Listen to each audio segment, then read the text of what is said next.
आप अपने आप पे ध्यान ही नहीं दे पा रहे हो because we don't have time, because of the lives that we are living in. What are the type of thoughts that you have? Do you feel fulfilled? Do you feel like, I've achieved everything? We are easily able to connect with anybody who we want. Like suddenly I keep questioning myself, make it work the way you want to make it work. Everything in this universe is energy.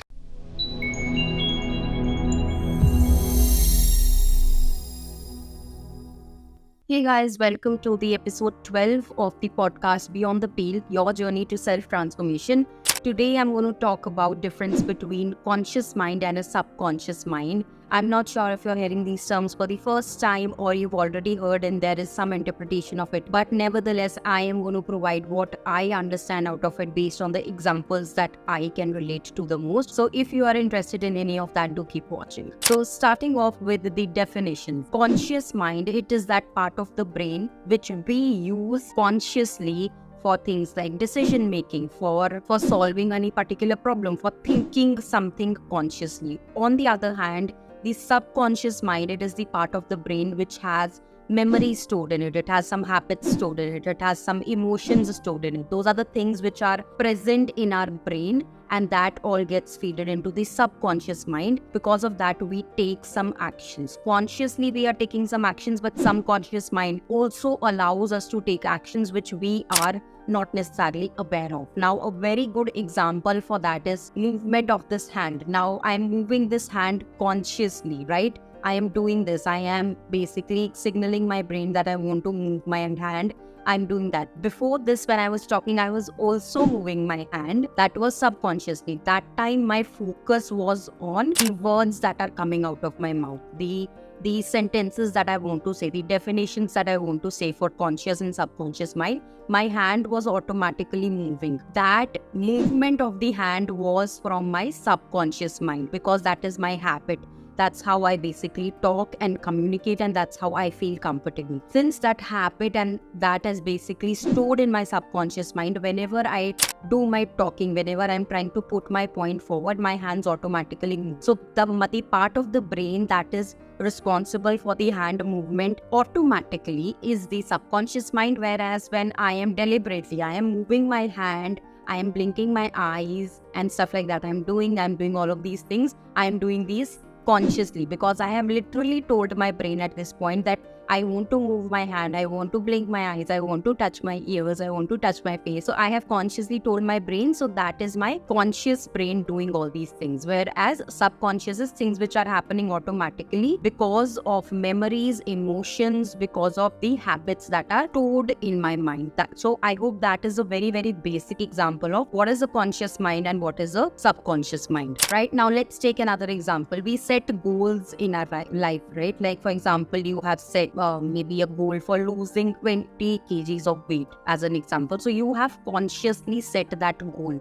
Now you have consciously made a plan to achieve that goal. Now every day, suppose you have set a target for yourself that I want to lose 20 kgs of weight in next 1 month. Okay, that might not be possible, but I want to lose 20 kgs of weight in next 3 months as an example. So this is what you have done consciously, that yes, you want to lose weight. You have defined the time frame that you want to lose the weight in.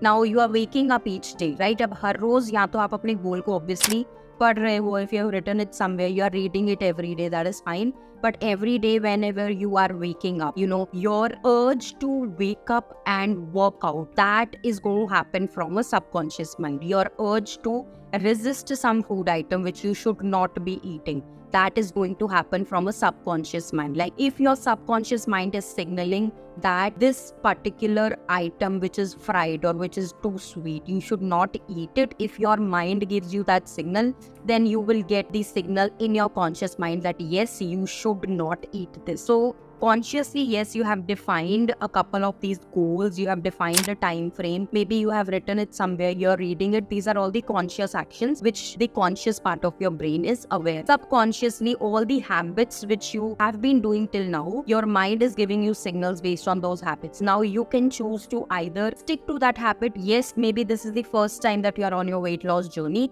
Then obviously, since you have never done it before, since you have never resisted a sugar item before, it's going to be a little difficult for you. Whereas if you have done it before, your mind knows this. Your subconscious mind has that memory stored in it, that earlier also you have resisted a couple of food items. Earlier also you worked out for at least an hour. So all those memories and habits are stored within you. Subconscious mind will accordingly give signals to your conscious mind, and based on that you will take a particular action, right? So let's take the example of two people. There is one person who has done this weight loss before. He or she has been on this weight loss journey before. He or she has done a good research about what is actually required for me to lose that 20 kgs of weight. He or she has actually done the research whether 3 months is a feasible time frame, or is it too much, or is it too less, or is it, they have done the proper research about that. Their conscious mind has done that proper research. Then they, in their, maybe in their immediate family or maybe in their professional circle, they have some people who have been on their weight loss journeys, who have had the results like that. They are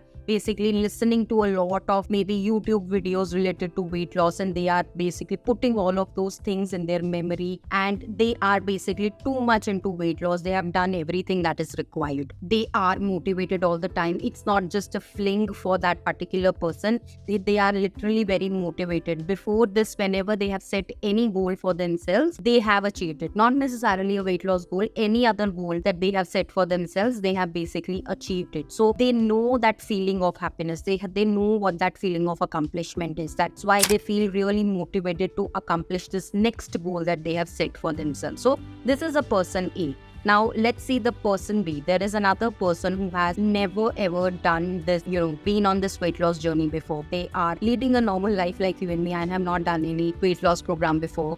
And I don't intend to also, so I could be a good representation of person B. So I am a person B who has never been on this journey. My family, no one in my immediate family has also done this. And that is also true in my case. At least in my immediate circle, I do not know anyone who has, followed a strict diet religiously and they have actually seen results.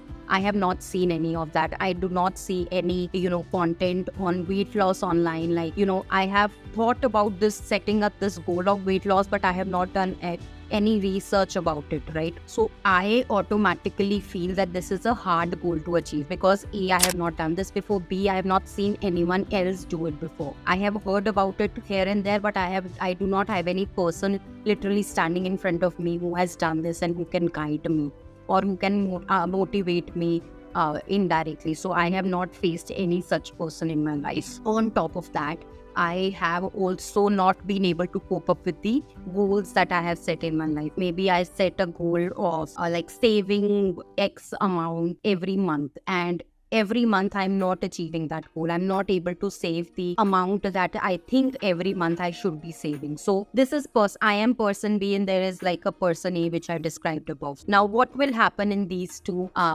cases of these two people?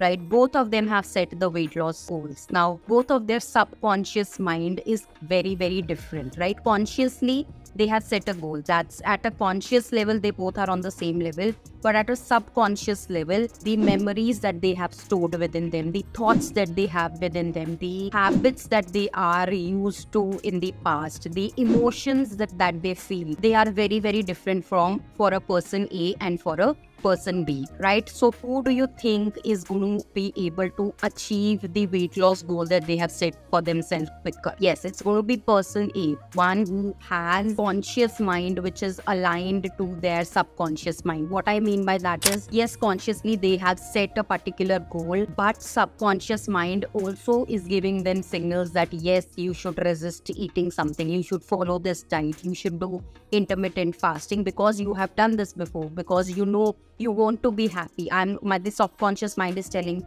him or her that yes, I'm going to help you achieve that. So his or her conscious mind and subconscious mind are in sync with each other, so he or she will be able to reach that goal faster.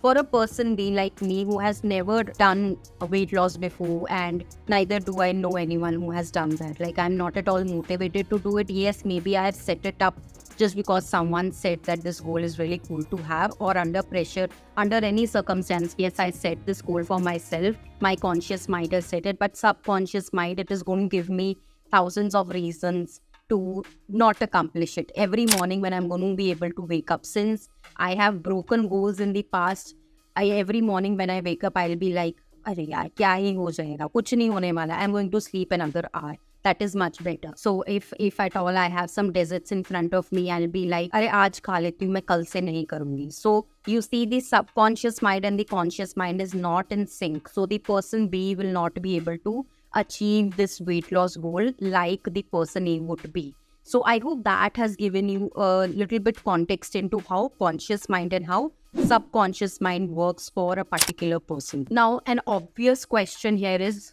what does person B do then? Like, will person B never be able to achieve any goal in their life because the mind, the subconscious mind is programmed like that? The answer is no. They will have to do some work on their mind, which is called the subconscious mind programming. Now, there are multiple ways you can do this. In my last video, I spoke about something called as affirmation. The person B should really say out these positive affirmations to themselves so that their subconscious mind erases the old data and it basically fills the subconscious mind with positive talks about things that they can accomplish. So that is one thing that could be part of the reprogramming that a person can do. Now, I have done a couple of videos on Ho'oponopono prayer as well. That is going to be a very magical one here. The basic concept of a Ho'oponopono prayer is to erase all the memories, erase all the negative emotions that we have in our mind. When I say mind, it is the subconscious mind. All these negative thoughts that we have in our mind. Ho'oponopono prayer, those 4 sentences. I'm sorry, please forgive me, thank you, I love you. If I say these 4 sentences to my subconscious mind, my subconscious mind is basically going to flush out all the negative energy out of it, and it's going to replace it with the positive thoughts. So things like affirmations, things like positive thinking, things like Ho'oponopono prayer, things like visualization. Like, you could every day literally visualize yourself in a form that you want. So whatever your current weight, minus 20 kgs, you could visualize yourself like that. Basically, what you're doing by visualization is that you're telling your mind that this is what I want to look like every single day. So you are giving that proof to your mind that this is where I want to reach, and basically your mind, your subconscious mind is then going to give signals to your conscious mind to take actions which are going to be redirected to the visualization that you provided to them. So these are a handful of techniques that you can use to basically reprogram your subconscious mind so that your subconscious mind and your conscious mind are in sync. Because we as an individuals, we have a lot of goals that we want to set. We might be having health goals, like I gave an example. You could be having career goals, right? You want to be at X position in your company. You want to earn X amount. You want to, be in this particular company. You can have several goals related to career. You can have goals related to money, right? This is the amount of saving that you want to have. You could have goals related to your relationships. I want to have a very healthy relationship with my spouse. So you could have goals in literally any area of your life. These goal setting are something that we do using our conscious mind. We are consciously doing this. We are, consciously setting these goals. This part of the brain is saying, yes, I want to achieve this. I want to have harmony with my in-laws. I want to reconnect with my best friend who I have lost connection with. So you are consciously providing these thoughts, right? So this is like a surface level thoughts which are happening at your conscious mind. Now, if your subconscious mind, all the past data that is stored in your subconscious mind, if at all it's not going to provide you positive signals, so your conscious mind can actually accomplish that goal, you will not be able to achieve that goals. That is why for you to accomplish any goals, you need to make sure that your subconscious mind and your conscious mind are basically in sync with each other so that you are able to achieve any goal that you really want to achieve in your life, right? So I think I have provided whatever understanding I have of what a conscious mind is, what a subconscious mind is. All the videos that I have done till now and I intend to do in future as well on this podcast, Beyond the Peel, Your Journey to Self-Transformation, these are all related to your subconscious mind programming. Right? The way you think about yourself, because the thought of self-transformation, basically the whole idea of this podcast, the thought of self-transformation we are doing it consciously, right? I am doing it consciously that yes, I want to see changes in my life going forward. I want to accomplish all the goals that I want to accomplish in my life going forward. But because of the way I react to situations, because of the limiting beliefs that I have within myself, I cannot really reach the goals and I cannot really transform the life that the way I want to, because my subconscious mind and my conscious mind are not in sync. So if both of these are in sync, whatever things I keep talking about, these affirmations, these, about getting rid of the limiting belief, the private life that we have, and how we should really reflect upon ourselves on what are the things that we think when we are alone, what are those positive things that we can think about our life in general. So all of these things are happening at subconscious level. So I hope that gives you clarity. Do let me know via comments on if your understanding is a little different on conscious mind and subconscious mind. If not, I'm going to see you all next week with another interesting video.